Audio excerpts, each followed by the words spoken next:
Dr.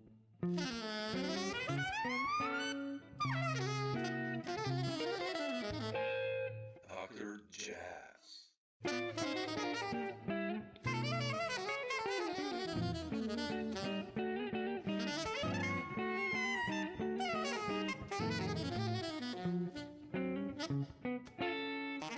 Man, thanks for finding the time. Appreciate it. Jazz.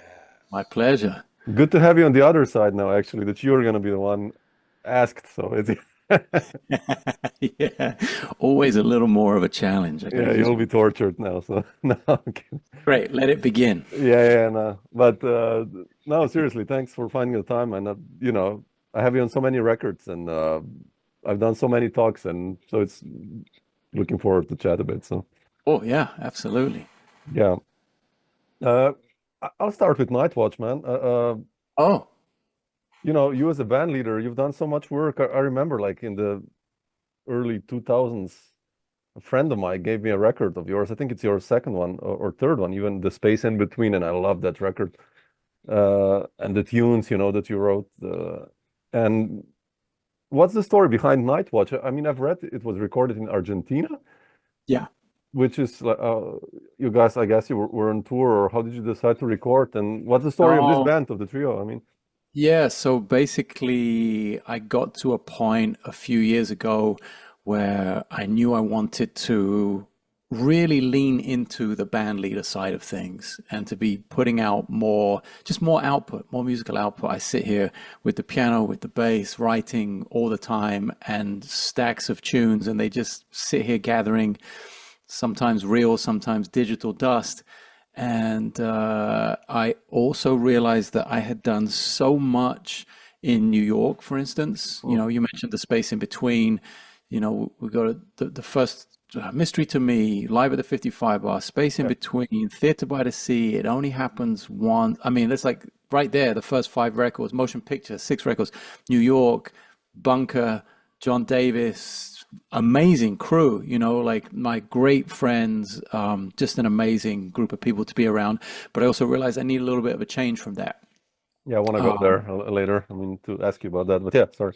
Sure, yeah, and that change kind of came in the shape of wanting to go somewhere else and not be in my comfort zone, and to talk to, my friend Juan Pablo Alcarro, who mixed Mystery to Me. He mixed my first album 20 years ago this November. We're actually doing an anniversary remix, remaster right now with an reissue. It's going to be my first vinyl pressing. So that's 20 years ago we did that record that he mixed. He didn't record it, he didn't master it, but he did mix it. And we worked on, we've both lost count, dozens, maybe 100 records in the course of the last 20 years together as producer, mix engineer, sometimes bass player. So we had this relationship that I wanted to rekindle on a personal level with my own music. Mm. So that's how that started. And I called Juan Pablo and I said, I want to go somewhere. And he lives in Argentina. So that's kind of how Nightwatch got made in Argentina, because Okay. he lives in Buenos Aires. But the first time it happened was on One Way Out, the previous record in 2022. And he said, man, there's this place in Spain and it's really, really cool. And he's fucking cheap. And fuck it, let's go there. La Casa Morada. And he wasn't wrong, and there was accommodation for 15 people. Sure. It was in an 11th century castle that had been converted into a studio. It had a Neve console from Los Angeles from the 80s. I mean, just a lot of check boxes, being in the wing column. So that's kind of how the traveling thing started. Mm. I've kind of committed to doing one a year like that, at least. My main goal is to put out 3 albums every year for the rest of my Yeah, life. fantastic. Yeah, Minimum. yeah. There are no rules anymore, anyway. I mean, Exactly. And as long as I can make the money somewhere else to feed my composition habit, shall we say, then we're going to do that. So that was Spain. Then, like you said, Nightwatch, we went to Argentina, and we did happen to play a show down there. But that was because originally it was Nico Vicaro in the trio, French drummer who is known for playing with Richard Boner and John McLaughlin, all these guys. Long time friend of mine. And he couldn't do the Argentina sessions at the last minute. So my piano player who's actually lives in London, came down, and then I brought Cliff Almond yeah, from New which is York, amazing. who's Yeah, a yeah, long time musical collaborator, one of my closest friends, a ridiculous musician. We had never done a project of my music in the studio together, although we'd played a lot with other people. And yeah, we went to Argentina. It was kind of a really, really long way to go. But the food is amazing. The people were beautiful. We played a show as a little warm up. It was packed. I did a clinic. We just kind of got in the mode, and I rented a house for the week, and we got to spend 4 complete days in the studio making that record, which was the longest I'd ever spent as a band leader. Yeah, for jazz, you know, it's like day, 2-day budget is always an issue, but you know, it worked out down there. It was cheaper to go to Argentina than it was to go to Capitol Records in LA. Oh, sure. I believe you. Yeah. Crazy, really crazy. Yeah. How are you as a band leader? If you look back, you know, like to Mystery to Me or those years when you started leading bands, and now, you know, how have you developed as a band leader? I mean, when I look at you, you seem really comfortable, obviously now in that role, but was it always like that in the beginning already, or? I think even if I didn't really know it yet, I had been inspired. Like my mentors in the very beginning were also band leaders. There were like 2 kind of main. There was Lawrence Cottle, who was a UK bass player, great electric bass player. That's the guy I saw, like the gig, like literally the gig, Sunday. Next day I go and buy a bass on Monday, and here we are 30 years later, actually. It's now 30 years I've been playing the bass. So that was the big one, and I hung with him a lot. Like I don't know why he did it, but he was still is one of the kindest people I've ever met in music, because he was like, yeah, come on, let's go. I'll come pick you up. You know, I was 15, you know, he's like, let's go. I'll take you to a gig. You know, you want to come to the studio, see how that works. You want to come over and practice, you know, like he was a big juggling fan. I'm a big juggling fan. We would juggle fire torches in his backyard it's crazy shit, you know, like real human connection. And I don't know why, because when I was 15, he could only have been 31 maybe. And if I think of myself at 31, committing to that much time with a 15-year-old musician. So I don't know if he magically saw something in me. I don't think we've ever actually talked about it. It'd be a good conversation to have on film. But he was a band leader, and I saw all the studio and sideman stuff he was doing, but I saw him leading this band with incredible musicians, and he was so into composing and arranging and talking about classical music and Stravinsky and Messiaen and Scriabin and all these other influences that were not Weather Report and Jaco Pastorius. So I was like, whoa, this can come from all over the place.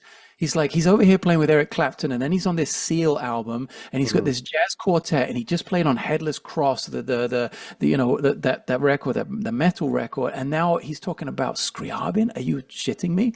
So that was 15, 16 years old. This is, you're quite impressionable, you know, and so I was soaking this up. And so I don't think I understood that was in me from the beginning, but when I look back, it absolutely was. And that was the thing I admired most about the people that inspired me. When I look at Michelle Ndegecello, who's my favorite bass player in the world, she's a band leader. She's an artist. The bass is born band leader. Yeah. She's the bass is so secondary that she has a fucking bass player in her band most of the time. You know what I mean?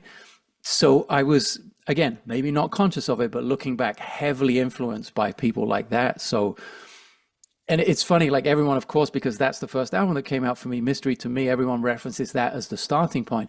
I made 5 or 6 albums before that I just thought were garbage, and I threw in the trash. Yeah. In the UK or in the States when you were... Oh, in the States. Actually, really? I did do 2 big sessions in the UK, but that was still after I'd moved to the US. So I have still have them, the masters. I have a box in the closet back here. Shit, man, you should, come on, re-listen or something. I don't know. The A88s and tapes and like real, from back in the day. So yeah, so Mystery to Me was the first one that I was like, okay, I think this might be worthy of, you know. Also, I had an ego thing at the time where I wanted to put out my first record when I was still 25, and we snuck under that radar by like 3 weeks, I think it was, you know. Why weren't you happy with the earlier records? Because I compositions or you're playing or yeah, because I listened too much to shit that I thought was great, and then I was able at that time somehow to be self-critical enough to know that, oh, this is like primary school shit compared to the stuff I love. And you know, like I wanted, again, when I look back, I don't think I knew it at the time, but I wanted the same experience for the listener that I got when I listened to music I loved. And I thought that was I now know that was a very important part of like self-producing and self-editing, that I think perhaps people aren't even aware of, and they just throw stuff out there and they look back and like, oh shit, like don't get me wrong. I look back and think, oh Christ, I wish I hadn't done that. I wish I hadn't done this. There are plenty of skeletons in my recording artistry closet, but at least at that time, I thought I had something to say with that record. Yeah. It was specifically not a bass album. And all the interviews I did 20 years ago in the magazines and stuff, they're like, so where are all the bass solos? I said, you realize like I hired Mark Turner and Tim Miller and Tim Miller, yeah, exactly. Rick Waugh and Gretchen, because they're amazing soloists, because that's the shit people want to listen to. They don't want to hear another bass record. So yeah. Yeah, I don't know. I'm a bit of a weirdo at the end of the day. I've always attributed all of those things to that. I've never been quite conventional, and not for the sake of it either. That's just, again, looking back, completely unaware of it at the time. I thought I was just doing the thing, and I'm in New York, I'm doing the shit, and this is what everyone does. And then I look back and I'm like, oh shit, actually that was a good move. You can talk about plenty of bad moves, don't get me wrong, but that one, I'm happy there was a good move. It's why I'm doing a 20th anniversary reissue. I think it's worth revisiting it, and yeah. No, music is a team play, right? I mean, if you have good players, you'll pass the ball. I mean, right? Always. It's like Bill Frisell. For me, it's like he's the perfect example. You go to a Bill Frisell concert and he's the band leader. Yeah. It's his music, but he has like 2 guitar solos, kinda. They're not really. I mean, they are solos, but he's still in charge. Everything he does, Sure. It's just like, man. So, yeah, I get you. I mean, but you wrote the music, like beautiful tunes, and also on the new record, I listened to that tune. I think Non-Believer. Oh yeah, that's such a cool tune on the last record. I listened to it like a couple of times, like nice. Really modern, kind of almost. Nice. This what's hip now, this Pliny vibe, or what's going on, like. It's kind of there, almost like that, like this. For sure, but like I'm a huge Animals as Leaders fan. Oh man, yeah. Like Tosin is a good friend of mine. I'm like heavily influenced by hanging out with people like that. If you listen to the demos, it's like I used the Matt Halperin, the drummer from Peripheral. I used his drum samples to program all the demos. They're crazy. They're crazy. And then I tuned a guitar down a minor third and had low C sharps. And I went kind of all in on that. And then we ended up, piano trio. What are you going to do? Beautiful. Yeah. It's beautiful. How do you write, Janek? I mean, like, you've written a lot of stuff through the years, and obviously you said you're still writing. Yeah. Do you sing stuff every day or write down? Like, what's your process? Yeah, I mean, the voice recorder. The voice recorder is the king for me. I'm just like playing ideas all the time. Normally, I mean, quite a lot of the stuff, depends what mood I'm in. Right now, talking about traveling to make albums, we just settled on next year's project, me and Juan Pablo, which is going to be to go to Bulgaria. Whoa, okay. And record 2 albums in Sofia, one with a folk choir and one with the radio choir, like the more classical sounding thing. So when I'm in that mood, I'll actually be a little more at the piano for the arrangement and orchestration. Yeah. But at the end of the day, it's like there's so much you can do with a root note and a melody note. I don't know, does this come through? Yeah. You have that? Yeah. So that's my, if I think of like, it's an old Mike Stern tune called, what is it called? What Might Have Been. Yeah. I mean, it's one melody note and one bass note, and we can do that with this instrument. So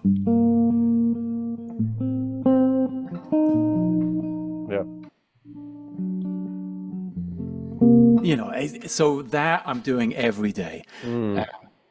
And just experimenting as much as I can. Yeah, like you said, I hear melodies, I sing them. I hope to get to the instrument as quickly as possible. I have manuscript paper normally around. I'm like rebuilding my studio right now, so it's a bit of a mess. But yeah, every way you could imagine is probably the answer to the question. When do you know that tune is good? Because let's say my problem, or like when I write on a riff, it's like I don't know, gang gong, gang gong, gang gong. I don't know, some 7/4 I write a melody and then I listen to it. It's like, shit, it's another 7/4 tune. You know, it's okay, but I've done that like 10 years ago. Like, Yeah. mm, I think it's kind of like anything. If I relate it to something else in my life, like tennis is a huge part of my life, for instance, but it's not something I've done since I was a child. So I constantly find myself inferior to most good players and having to work on stuff and improve it. And I'm constantly in tennis coming out with, oh shit, that forehand was yet another 7/4 tune that I should have, okay. it should be better. You know what I mean? But the way I get better at that, just like with everything else, is the repetition. And I think a lot of people don't give composition the same amount of reps and repetition and consistency of practice and intent that they do perhaps linear playing or melodic playing or just playing in general. So if I'm really in the zone, I'm writing every day. Okay. And I'm writing like 8 shit tunes to find one good one. Yeah. And because I'm writing so much, I can identify what's good, what's not, or even what I love, what I'm motivated to work on or to develop. Like you said, you write a bass line, you write a melody. That's not it. There's so much Yeah. more that can come Exactly. from that. So what are you inspired to go back to? So the demo library is, at this point, literally thousands of ideas, you know, just sitting there on a drive. And sometimes I write an entire album completely fresh and very much like a month before we do it, and it's very much that thing. Other times it's like, oh, I'm going to make a record. Let me scan down the library. Oh, that is a good bridge, but that's a verse. That's a, you know, sometimes it's piecing things together. And it's being afraid, like, don't hang on to something. Yeah. Yeah, you wrote Yeah. it. Yeah, it Yeah. took time. Yeah, you wish it could be better. But if it's shit, it's shit. Just let it go. You know? Ed Sheeran talks about this a lot. He has a thing where he literally goes into the studio and writes every single day of his life. Wow. You know, Yeah. he takes a break for very few things. Birth of his child, apparently. I don't know. I would watch a documentary recently on him, and that really stood out. I was like, oh, I do exactly the same thing. And he said, like, Shape of You, don't things, don't, Yeah. don't. That stupid tune that's been streamed 3 billion times and made everyone a multimillionaire on the songwriter list. He said that was one of 7 songs that got written from start to finish that day. And out of 7 songs, there was one mega hit. So everyone is going through it, from your junior year at college to your superstar stadium touring musician in a completely different genre. But I think everyone's going through it. And as long as you remember you're not alone and that it doesn't fucking matter. True. Yeah. It's Doesn't matter. true. You Yeah. know, it's so inconsequential at the end of the day. You know, the thing that is nice, the thing that maybe matters is not even to you as the writer. The thing that matters is to the listener eventually. And you're not going to hear about that if you Exactly. ever do at all for months or years or decades. So Yeah. as soon as you understand the scope, like the big picture, the macro view, I think everything comes into focus a little better. Yeah. Do you then eventually write for the band, for the players that you had like Very, Miller or Tom or yeah. very specifically, Yeah, yeah. right. Yeah. Like talking about Mystery to me, that was meant to be Michael Brecker. Really? And he got sick that year, 2004. Oh yeah. Shit. Yeah, Yeah. he had a broken back when he was playing with Steps Ahead, I think it was, in Tokyo, and came home, and then he found out about that whole thing. Oof. So that was meant to be Mike.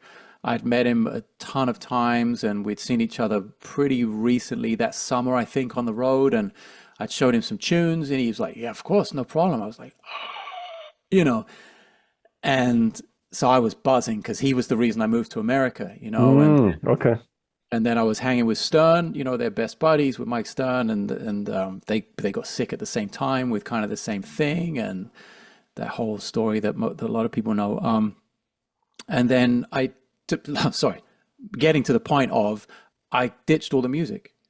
You know, I had a whole album written around him, and I ditched it all and rewrote it for Mark. You know, more in the altissimo. Yeah, it's a different voice completely. Yeah. Of course. Yeah, completely different Yeah. voice. And maybe some longer chord changes, maybe not so dense, because I wanted him to bring the density and the range. I remember some things I was thinking about compositionally at the time that really made sense for Mark. And then I changed the comping around it a little bit for Tim. And yeah, you know.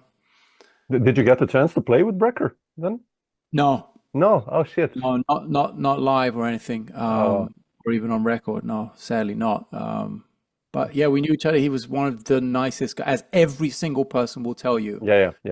He was, I mean, and he was the funniest guy as well. It, like had the ridiculous sense of humor and was super quiet at the same time. So, and I tour with Randy, you know, on and off for Yeah. almost 25 years now. And Randy is a lot of similar things with him and Mike. So, yeah, I'm very, Such a player, man.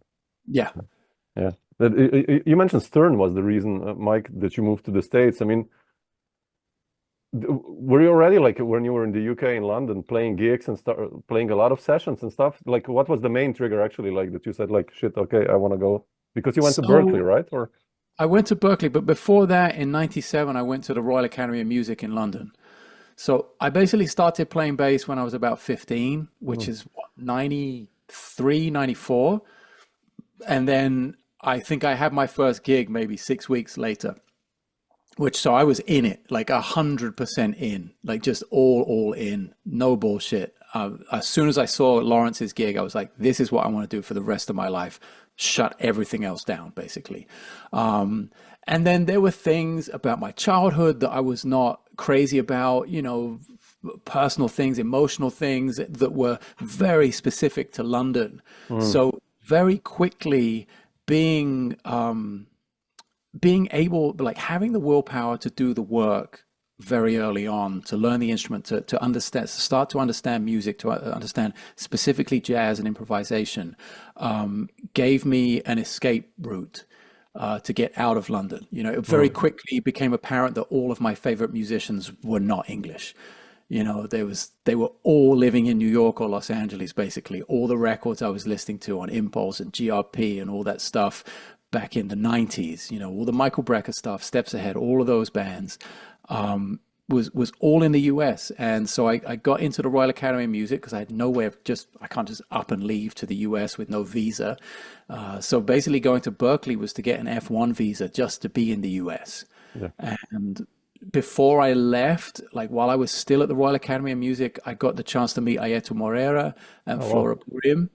And Flora was unbelievable. And she invited me to play the 3.5 weeks with them at Roddy Scott's in London. wow, Which was totally insane. And actually more important than playing on stage with them was the hang afterwards.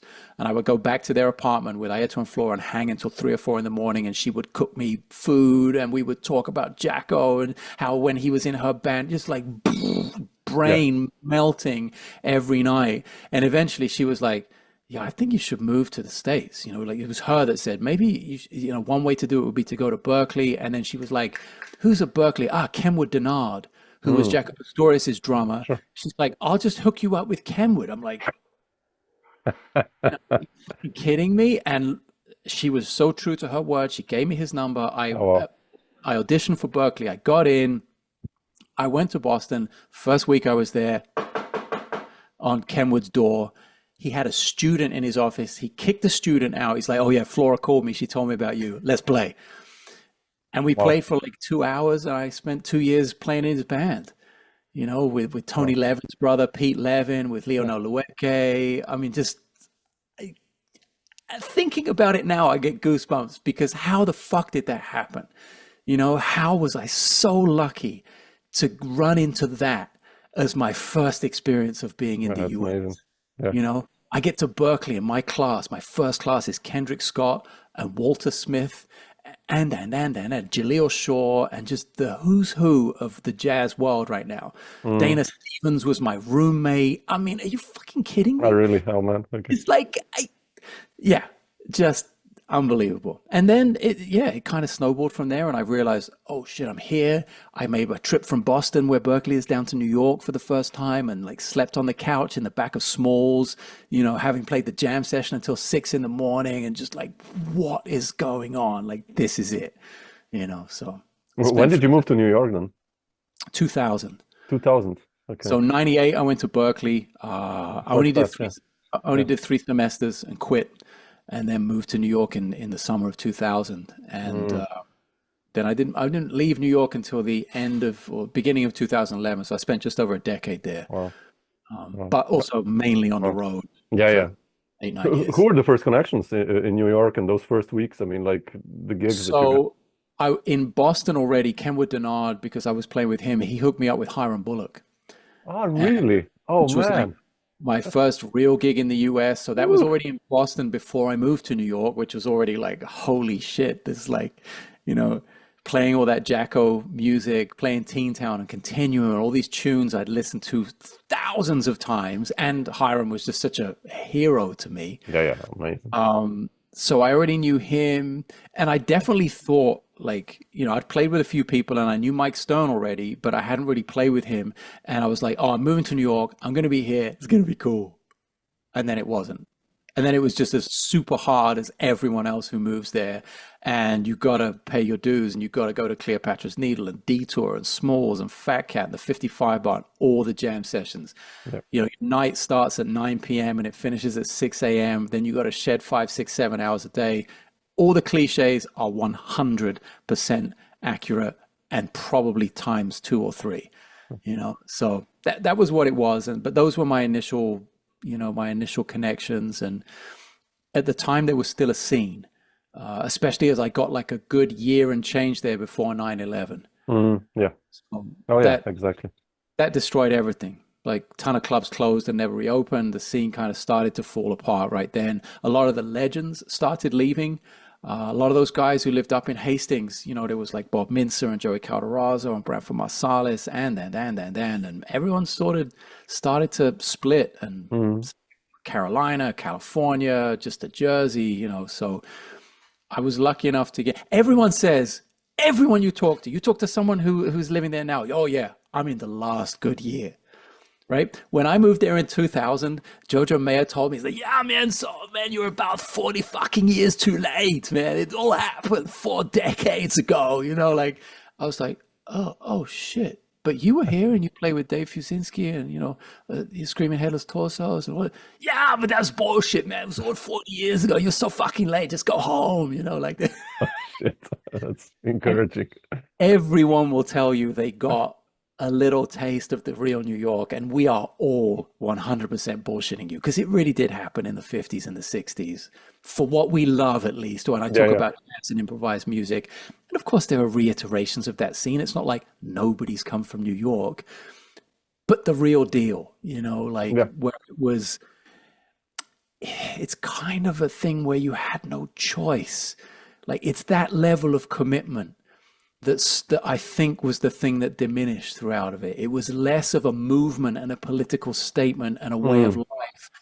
And it became more of a choice, I think. And as soon as the internet arrived, that changed everything as well. So I can't say it's worse, because that's subjective, and you live when you live and you have no choice about that. But I can say it's very different, and I'm very aware in my time of what it has been, what I experienced, what it has become since, and from all the people I've worked with from that era. When I talked to Randy Brecker about touring with Horace Silver in the early 70s, for instance, man, crazy. I get a little taste of the real thing. The few times I was able to meet people like Wayne Shorter, like those older legendary guys, talk to Herbie Hancock, for instance. I opened for him 25 years ago, got to spend every night talking to him and listening to those stories. I've heard what it was like, you know. And it's 100% nothing like that now. I do know the change. But I'm also not here saying, refusing to admit electricity's been invented and just being, get off my lawn, you know, grumpy old man. I loved it. I continue to love it. I hope that everyone who has their era enjoys it as much as I did, you know. That's my wish for everyone. The pioneers were still alive, you know, like even in the mid 80s, there was Elvin, there was Art Blakey, there was, you know, Miles, Tony Williams, all those guys. All these guys were leading their own bands and inviting, you know, Art was doing his still thing, you know, so the messages. I think that's a good point though. Like, there's very, very little, if any, of that anymore. I think the last person to do that was maybe Winton. In those years, like Black Codes from the Underground, where he had shot at Moffat as a teenager, a young Tane, a young Kenny Kirkland, you know, it was a real, like, the next step from the Jazz Messengers, you know, whether you agree with the revival of swing music in the 80s, that's another subjective thing. Was it bullshit? Was it amazing? That's anyone's call. Do you vote Republican? Do you vote Democrat? It doesn't really fucking different, matter of taste. But the apprenticeship thing is something that I don't see. You can't be like Terrence Blanchard and go get the gig with Art Blakey. Exactly. and then, you know, springboard into a career. There's no more Miles Davis, who had Rick Margitzer and Bill Evans and all those saxophone players, for instance. And yeah, that's tough. I don't think people, you know, the people who have the power now, the people who are holding the torch, you know, you got to look at like the Robert Glaspers and the people who have the most, the biggest market share of you know, of the jazz audience. Yeah. I don't necessarily see them doing that, like bringing young bands through. That's not a slight towards them. That's not like, hey, fuck you, you should be doing this. It's not happening. It is. Yeah, it's just not happening. Yeah. It's not their fault. You know, I don't expect them to do it. I just see it as a difference from then and now, you know. And New York was so community orientated. That's one thing that drives me nuts about LA. Nobody hangs out. So difficult to go see a friend, even never mind get people in a room with drums and bass and amps and actually play music. It's too big, right? In a sense, like in New York still it's big, but it's small also. It's like, you know, there. And in New York, I can't tell you the number of times I was at Aaron Goldberg's house because he had a grand piano and a bass amp and a drum set, and I'm there with Eric Harland and whoever, you know, like Julio Shaw or Bob Reynolds, or name anyone, just playing jam sessions. Be at John Ellis's house. He had drums and a bass amp. It was like a lot of people had a little setup. Clubs had gear, backline. You know, it wasn't, you got on the subway. It was easy. You know, Massimo Wilcati, like bunch of cats. Even I had a little place for a while, a little room about this size with drums and, you know, play sessions all the time. Mason Brothers, Jojo Mayer, DeAnthony Parks, a whole bunch of people just learning and experimenting, you know. So I think that's an issue here in LA, at least. Not so many people are experimenting. I think Louis Cole and Genevieve and Noah and that whole scene kind of have a vibe at their house, you know, and have done for a long time, which I really admire. That's like that's about as New York, or no, I hate to say New York, but as community based as it gets. And I'm just too fucking old now. Like, I'm not about to do it. I have a kid and a wife and responsibilities and all these things. I'm not about to spearhead the next improvisers community somewhere. I'm trying to move and live on a fucking island away from all of it. Oh my God. When you were in New York, what was, when you look back, like the first gig that you got, that you went to Europe on the road, that you said like, okay, I'm a professional musician now, still living in New York, but getting paid? And you remember? Or? Yeah, I mean, well, the big one was a European tour opening for Herbie Hancock, but it wasn't with a New York artist. I was living in New York, I was touring in Europe, but it was with a German hip hop artist. Oh wow, okay. Called Chima. It was great. Like 6 or 7 weeks opening for Herbie's Future to Future tour in 2001, which is amazing, with Matt Garrison, Terry Lynn Carrington, Wallace Roney, Daryl Diaz. Great, you know, great gig. And great to hang with Herbie. You're like, shit, every night you've got access to the legend, like #1 guy, you know, so that was just unbelievable. But yeah, I mean, so many, like there are guys that I went to Berkeley with, like Ferenc Nemeth. Do you know Ferenc? Yeah, sure. I love Ferenc. Yeah, sure. Cool. So I remember doing tours with him in Europe with Igor Bezget. Oh, actually, move your head to the side. Did I see Satchmo back there? Yeah. That's where you played. I saw you with Ferenc and Igor. No way. Igor. Yeah, I was on that gig, man. Sure. You were there? Of course. Wow. So there you I'm go. in Maribor. So it's my hometown. You know. That's right. So that was 2004. Like that was the week Mystery to Me came out in November. I have from Satchmo. I had a tour with David Binney in 2004 as well. The same year in that club. No shit. Yeah.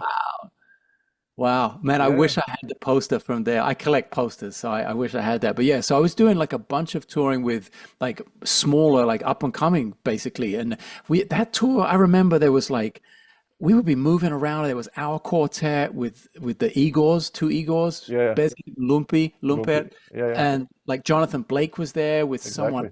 With what's that great tenor player from over there as well? I forget his name, man. Really good tenor player, lived in New York for a while. Maybe still. Yuri Pukl. No. Yuri Purkle, exactly. So Jonathan Blake was out with Yuri. So we were like crisscrossing around Europe and Slovenia and Slovakia, Hungary, all over the place. So there was tons of that kind of stuff. Those gigs, that was back in the day.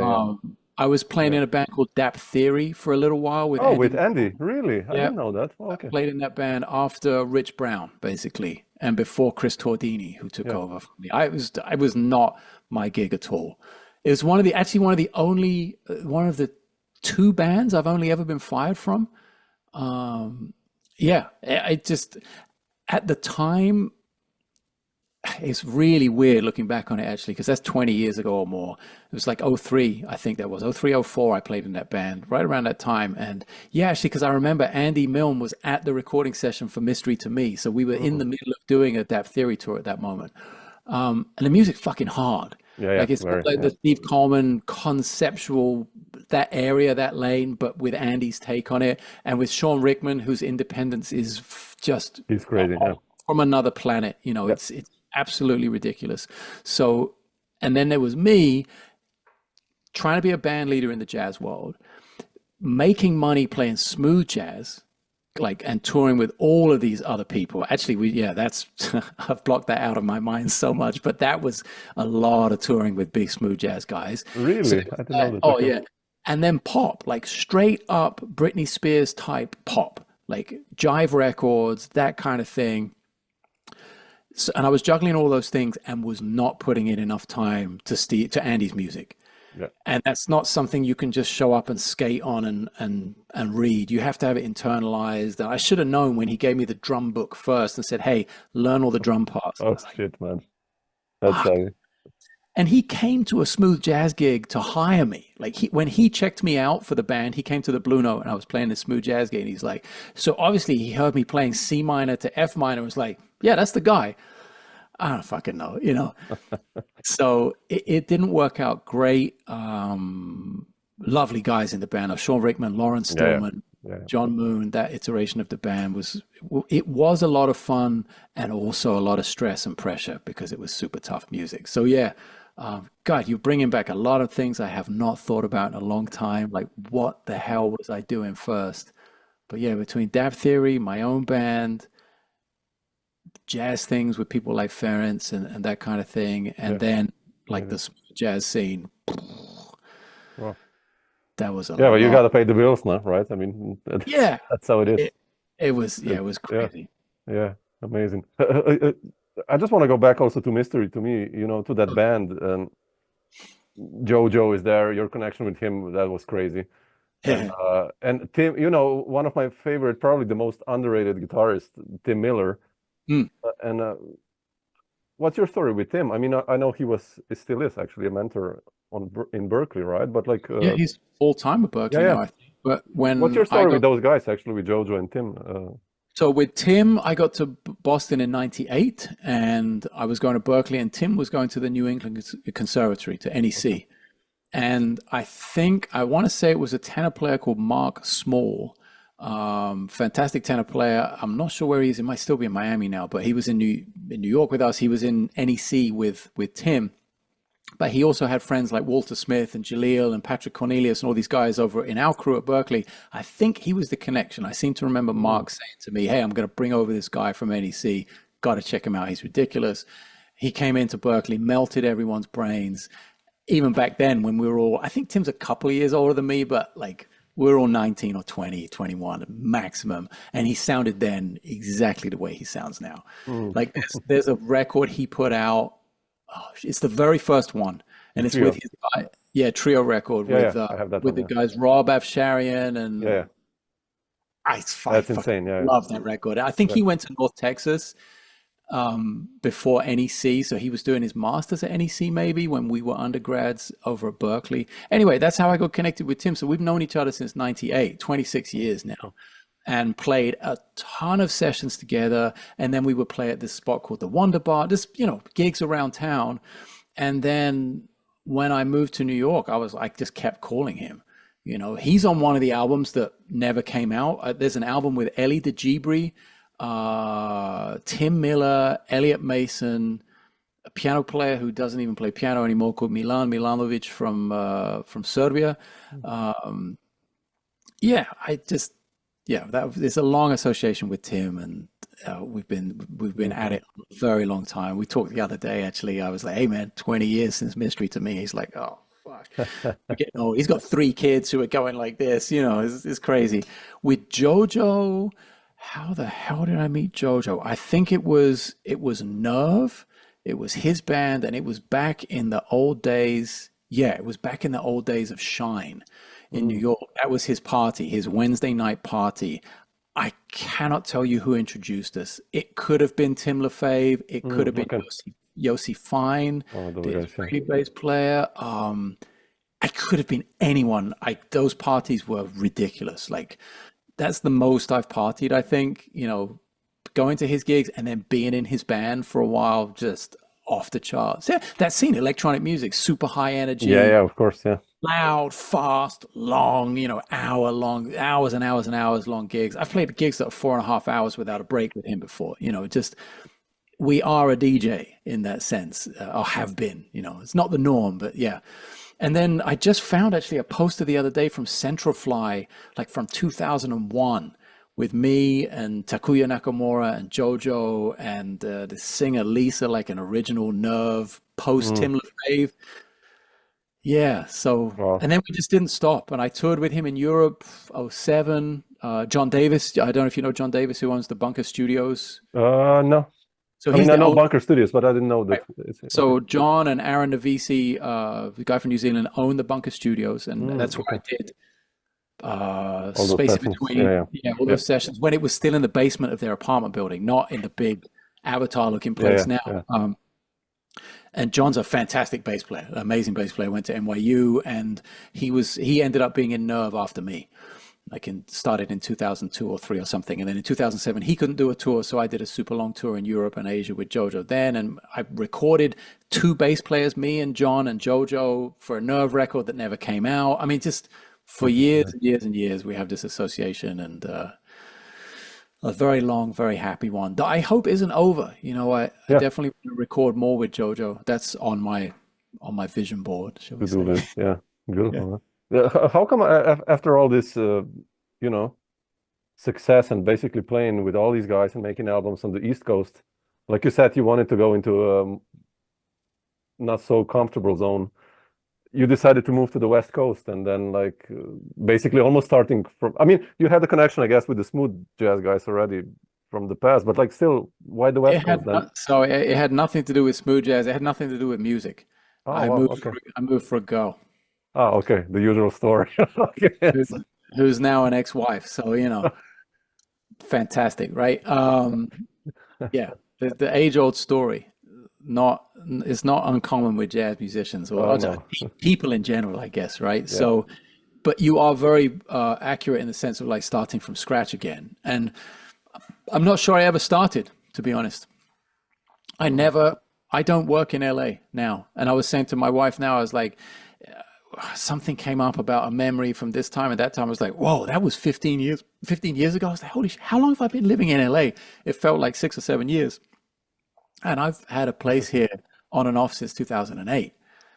You know, it's insane. I was living bi-coastally between New York and LA for 3 years or 4 years, something like that. So I've been out here a long time, and I have never hustled.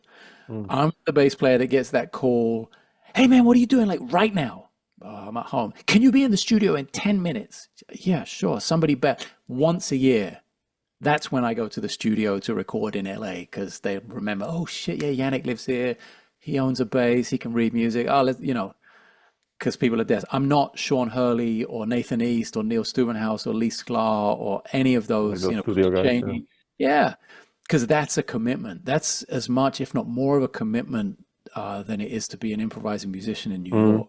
Because you have to stay in town, and that's fucking it. You leave, your career is kind of over, you know. I mean, not so much anymore, but that was definitely for the longest time. It's a commitment to do that thing, and I love being in the studio. I fucking love it. It's an art form in and to itself. You know, it's a completely different thing. But I'd much prefer to do that work for my own music.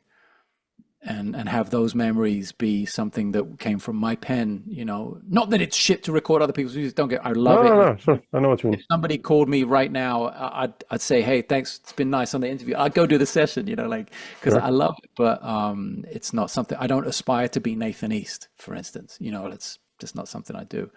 I think John Patitucci kind of has had the best of all worlds.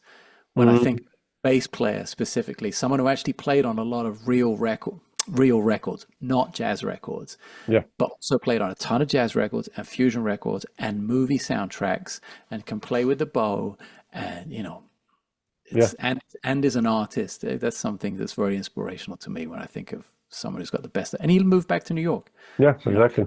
Yeah. Those years in LA. So I'll never be moving back to New York. That I can guarantee you. I cannot stand it anymore. 2-3 days is my I know, I'm absolute the same, man. The last time I went to New York, I was like, shit, man, it's too much noise. Where are the trees? way too much. I want to live in the south of Europe where the weather's nice. Yeah. I want to have a huge house that didn't cost me very much money.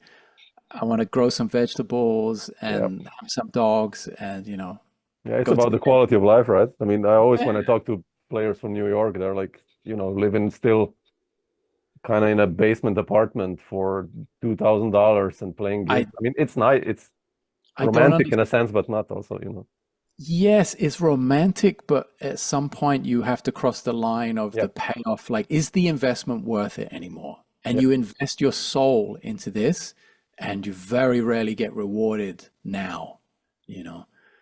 I look at some of my buddies who, I helped move them into the apartment 20 years ago that they're still living in. And I'm like, oh, they have amazing careers, play with everyone, but I'm like, how do you go home to that? Yeah. Every time, and the noise, like you said, the noise and the sirens and people fighting on the street, and you're like, no, I want a nice glass of wine and watch the sunset. Like, yeah, exactly. You live once, right? I mean, that's my also, you should enjoy it. Yeah, 100%. Yeah. With Janek, you being on the West Coast, still some connections happened, right? Like the Peter Erskine story, that must have been. You obviously Jocko was in your life as a bass player, and then you got to play in Peter's band. Like, how did you guys hook up, and when did you get the call to join that group? Well, I think I want to say I first met Pete in the middle of the 2000s. Already, okay. 06, 07, something like that, and not in LA. Long before I moved to LA, I met him, and we shared a cab from the hotel to the airport. We were playing at the same drum festival, and I was like, oh shit, that's Peter. Wicked in the same cab. Ooh. So I prepared my questions, like, oh shit, what do I do? Don't blow it. Be cool, just be cool, like, because it's such a hero. It's sure, man, yeah, such a hero. And then, so we stayed in touch. Maybe I went to his place in Santa Monica to hang out one time. I can't remember, but I do remember the first time we played together was on a horrifically produced Gospel Chops video, the very first Gospel Chops bass video in, God damn it, January of 2009. So already, okay. Yeah. And it was me and Peter Erskine and John Beasley. And Beasley, I remember, was playing B3 and maybe Rhodes, and they had called me. They called me to do my music on be a featured bass player on this DVD. That's how long ago it was, And they said, who do you want to get on the session? And I was like, well, this is a no-brainer. I'm going to call Pete, why not? And they're like, yeah, no problem. We got the budget. Let's do it. Oh, wow. And okay. I felt so bad. Oh, and Damien was on the session as well. So that made it, Damien Erskine was on the session as well. So that made it, he was one of the featured bass players. That made the connection a little bit easier and more worthwhile for Pete, that it wasn't just me he was coming forward. It was Damien. Beasley was on it. Obviously, they're good friends. So it was good connections, good musicians. And we did play some good music. It was just horrendously produced, and something, I have very few musical regrets in my life, but that was definitely one of the things I did for the money, and unfortunately it did not turn out the way I might have hoped, which is sad. And you might wonder why I'm saying this publicly in an interview that's going to go on the internet for all eternity. That should tell you how much I disliked the overall outcome. But of course we take the good away from it. Yeah, exactly. We play with Pete, and I knew Hadrian Farod back then as well. And he was obviously 15 years ago, still super young. He was another bass player on that session. Mono Neon, who was called Mono Neon then, was another bass player on the session. So we met and hung. That was good. and that was Pete. And then we played together a bunch doing other stuff.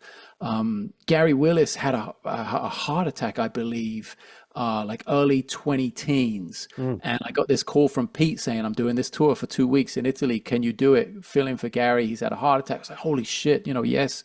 So I did a tour in Europe with Peter doing that, and we made a record, and we played on other people's stuff. And we became really good friends, and eventually, I don't know when that Dr. record was, maybe 2016.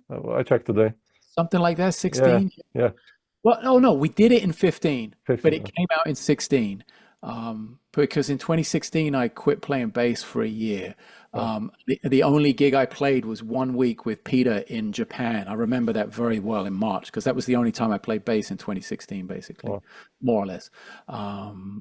So, and then it got nominated for a Grammy, which was exciting. I think that was early 2017, like those Grammys. So it was, I got to say, that was one of the first albums I played on as a sideman that when I heard it afterwards, I was like, oh, that's not shit. Like, everyone involved in the production understood the task, and everyone was on the same page. And that's so rare when you go in with a band that's never really played together before, a studio I'd never recorded in, engineer I'd never worked with, I was really, really happy with the way that came out. And there's maybe another regret of my life is that I didn't do the second album.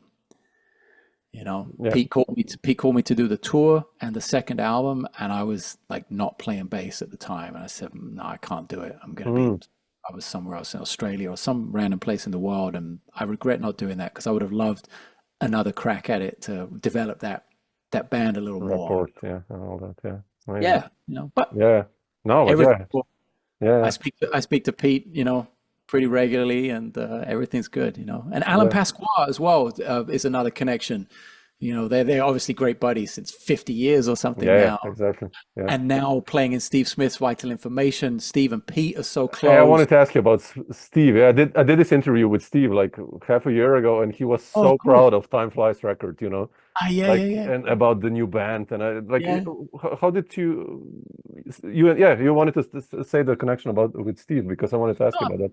Yeah, I'm just saying, like with Pete and Steve, that's another great connection, because they grew up, and Tim Landers and all of those guys from back in the day, like in Massachusetts, and I think Pete and Steve are the same year, or maybe only 1 year apart. But Pete was already like, boom, he was there, and Steve was going to check him out, and then Pete was recommending him for gigs. It's a great friendship and history between them. I love hearing about it, and now I'm very, very proud to have worked with Steve so much.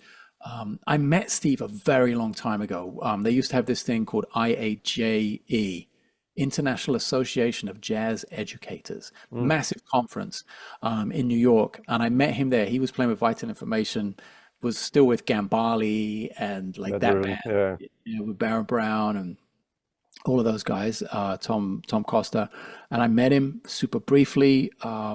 We did not stay in touch. It was really one of those, hey, nice to meet you, and then whatever. But then through Pete as well, I played with this singer called Tierney Sutton, jazz vocalist, and the band was me and Erskine and Mitch Foreman on keyboard.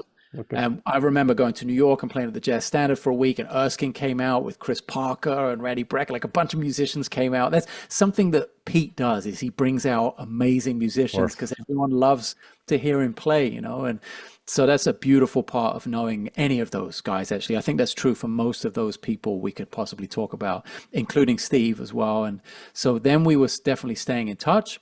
Then we did a big tour with Mike Stern, mid 20-teens, like 2015. We did a big European tour, which was quartet, me, Steve Smith, Randy Brecker, and Mike Stern. Oh, wow. Which was super fun. What a band. And we got on really well. Like, that was the first time we'd really played some serious heavy music together, and we were just like every night just like, whoa. And I've just been finding videos of that tour, and I'm going to start releasing songs, which is going to be really fun. And there are a few of those.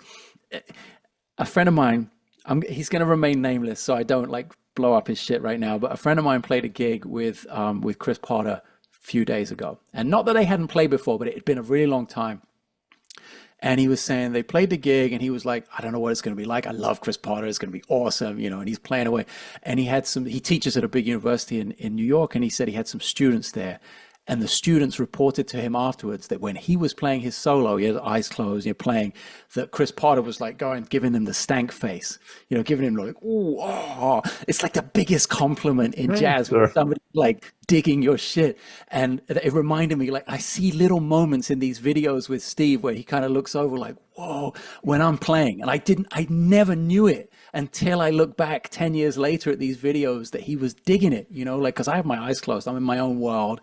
And he says nice things, and we talk about the music after the show, but I never experienced that moment of like, whoa, the connection, like the real connection. So there are moments like that I'm very excited to share. And that tour was kind of about that. And it wasn't like he called me the next day after we finished the tour and said, my band's done, let's make a new Vital Information. No, nothing like that at all. There was some very sad set of events that led to me being in Vital Information with Baron Brown getting sick in early 2020. And Steve called me on a Tuesday morning at like 6 a.m, like, hey man, can you be in Vancouver on Friday to play Vital Information set at this drum festival? By the way, there's an 8-camera DVD shoot. And there's no rehearsal. I said, yeah, of course I can, man, of course. And I went, and I was already going there with this guy, Benny Greb, a great drummer from Germany. Yeah, no, Benny. And so it all kind of worked out. So that was my first gig with Vital Information. And sadly, Baron passed away. And also the guitar player, Vinny Valentino, had a stroke and was kind of out playing. It was like this really, really tragic ton of events around Steve's band. And eventually Steve came to, like, post-pandemic, like putting the band back together. And he called me and my great friend Manuel Valera, the piano player, and said, hey, do you guys want to try trio?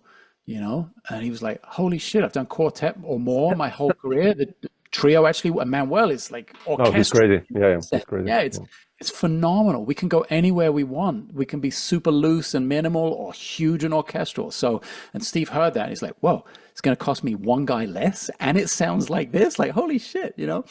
And then we start to play and we have, it's just one of the great hookups of my life, musically speaking, with Steve. It's one of the things I'm most proud of. And every time I step on stage with him, it's like, I treat it, as the cliche says, you'll play like it's the last time you're ever going to play. But I really think about that.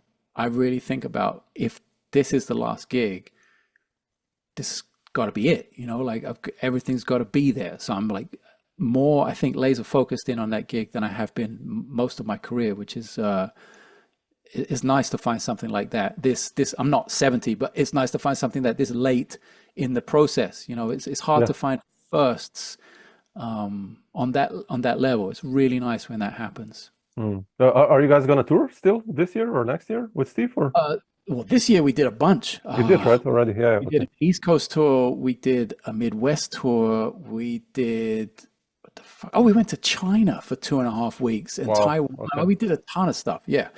So we did that. But the new album isn't, we've already done a new album. That's wow, okay, fantastic.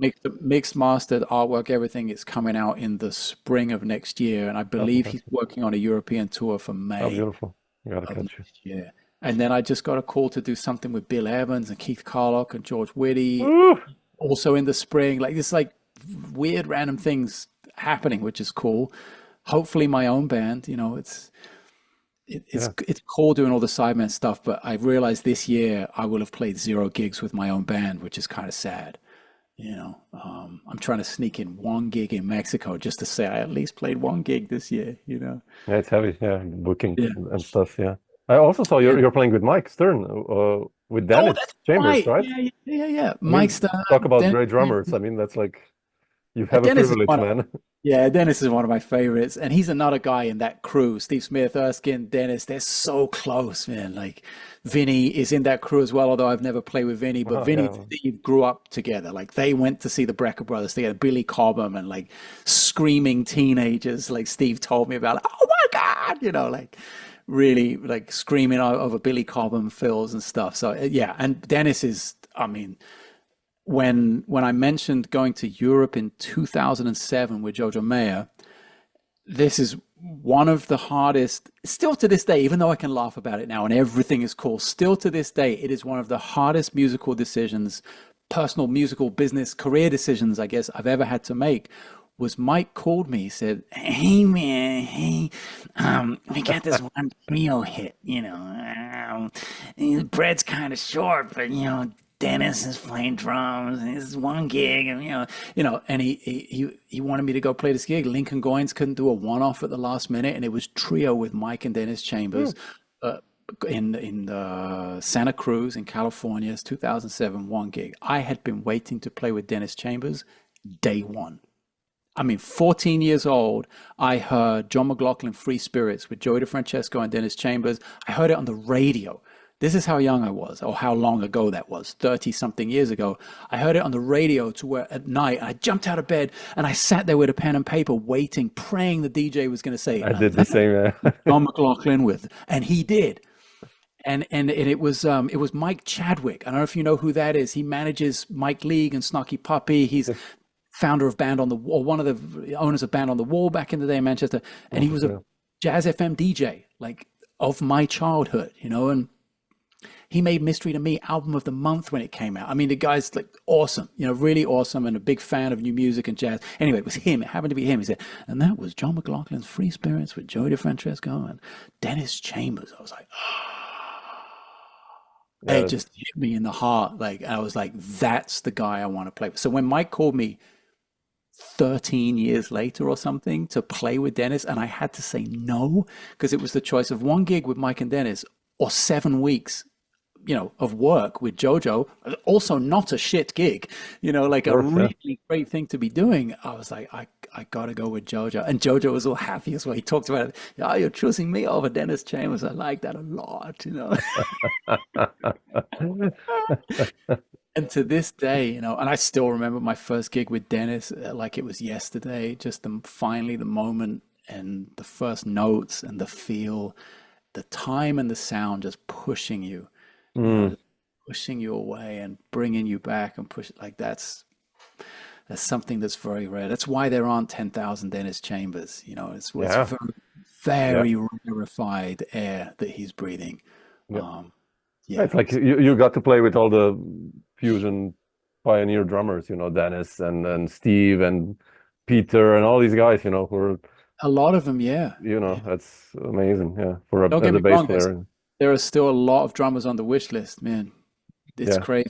I so often feel I've never played with Steve Gadd, with Steve Jordan, for instance, who's amazing. Like, God, the list is long.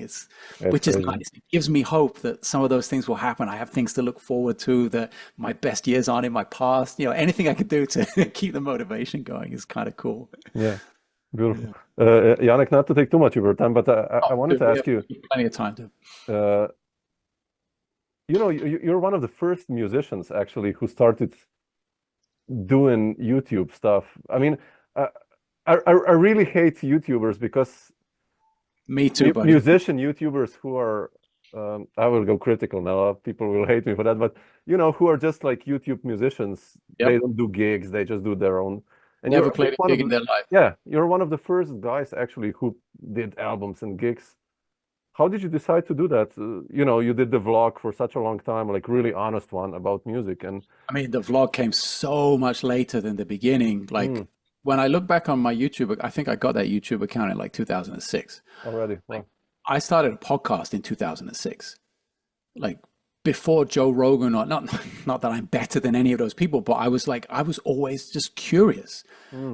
Curiosity is it for me. As soon as the curiosity runs out, fucking life is over, as far as I'm concerned. And the technology and internet and Facebook and MySpace back in the day was huge. I booked world tours for my own band because of MySpace. Because there were certain features of it that they soon realized were not in their best interest because they were in our best interest. There were certain features, one of them being that you could list, as a fan of music or as a musician, you could list your influences. And then as an artist, I could go and search out those people who were influenced by Pat Metheny and Jacob Pastorius and Gil Evans and add them to my list. And suddenly there were people that actually heard my music that was relevant to their taste, and I grew a massive following. So in MySpace numbers, I had 100,000 MySpace friends, they were called back then, right? Which I think is equivalent now to like having 1 million Instagram subscribers, because people actually showed up to gigs because of that. And venues would be like, oh shit, he's got 100. Let's book him. You know, I don't no idea who he is, but man, people want to see him. You know, so that was the beginning of it. And I just wanted a way. I knew, like, especially after Mystery to Me, that was self-funded. I decided not to try and go the label route. You know, my good friend Bob Reynolds put out his first record and went through the 1,000 rejection letters and finally went with, you know, a label very well known in the small jazz world that shall remain unnamed for this interview, but they shafted him. You know, he didn't get any money for it, and they still own the masters, I think. I'm not sure, but just a shitty deal for no upside, no tour support. So I saw all of that, and I was like, well, fuck it. I want control. You know, I've never trusted anyone in my life, so that is not a great human trait, but it is kind of useful as a sole entity business, whatever, you know, some business side of things for a musician. And that was it. That was the catalyst. And when I realized I could just be honest and put out the thing I wanted to put out, you know, coming from that smooth jazz world, and not only did I play as a sideman, but I was doing a lot of production in that world. And I just got note after note after note. Like, yeah, can we make the bridge a little more accessible? Like, if I hear the word accessible in regard to music one more time, I shoot myself. Like, it was like not for me, you know. Like, the mix is just like, oh, super bright and just radio friendly. Like, no, you know. Now, that didn't do me too many favors in terms of commercial success as a recording artist, but at the same time, I was never in it for that. So as soon as I aligned all of those things, and I was completely at peace with the fact I wasn't going to sell even hundreds of records, never mind thousands or tens of thousands, I was totally fine with that. And I just want to be honest, and I want each record I make to be a true representation of what's going on in my life at this moment. So as soon as I reconciled all that, the internet was amazing for it, because I could just sort of tell people about it, and the podcast was what it was. And you know, I haven't been as prolific as Joe Rogan or any of those big podcasters, because I think we're only coming up on episode 300, and I've had it since 2006. So I took like many, many years off. But like you said, there was the vlog in between, highly influenced by Casey Neistat, no brainer there. I think I did 314 days in a row. Almost killed me, but I learned a lot. I learned how to be a better movie maker, a better storyteller, better video editor, you know. So now when I make one video every 2 weeks, it's a little bit easier or a little bit more streamlined. But trust me, I hate certain elements of it as much as you do. I wish I didn't have to make 25 different thumbnails to try and get people to click on the video. I wish I didn't A/B split test, all of that stuff. And, you know, the titles and the algorithm and all of those things, they're not very musical. And they're not very human either. Yeah, but still, I mean, they prey upon the human insecurities and human defects more than they do human natural elements, I think, which is kind of sad when it comes to music. I don't know. Yeah, no, but like I say, you know, you're a musician. That's why I think it's so important that you actually are a composer and musician. That's why it's cool, you know. It's not like someone just playing, yeah, I wish I would play, how would I sound with Dua Lipa? Yeah, well, okay. But, you know, I would love to hear you play with Dua Lipa. Actually, I love that stuff, you know, like that would be fun. Whatever, you know. Or that would be fun. If you're a musician, you know. But also, I think that it's really, it's diminished the audience in the audience's sensibilities in a way as well. It's not, it's like dumbed down the audience, because it's not on a meritocracy anymore. You know, it's like you said, a lot of people who have never played a gig have massive followings and are considered to be musicians. Yeah, which is a weird place to be when you're at least as old as me and you come from that kind of place. You know, analog versus digital. Exactly. Yeah. But yeah. I just wanted to touch that. So give you props for that. That, like, you know, fantastic. Thank you, man. But Janek, I hope to catch you in Europe next year, or if you're around Slovenia, drop me a line. We meet Absolutely. for a glass of wine. We have a guest room here. You can stay here. And Nice. Yeah, I loved Maribor when I was there. The food was amazing as yeah, well. the food is. I We went live to like on one, the top of a hill in the vineyards here above Maribor for yeah, 4K I went to out. one meat restaurant by the river. Was Oh unbelievable. yeah, I know which one you mean. Yeah. Yeah, I know exactly which one you mean. Yes, yeah. But super, man. Cool, man. Let me know if you're around so we get together and everything. Will do. And thanks again for sharing some of My these stuff, pleasure. man. Thanks for having me on, man. Yeah.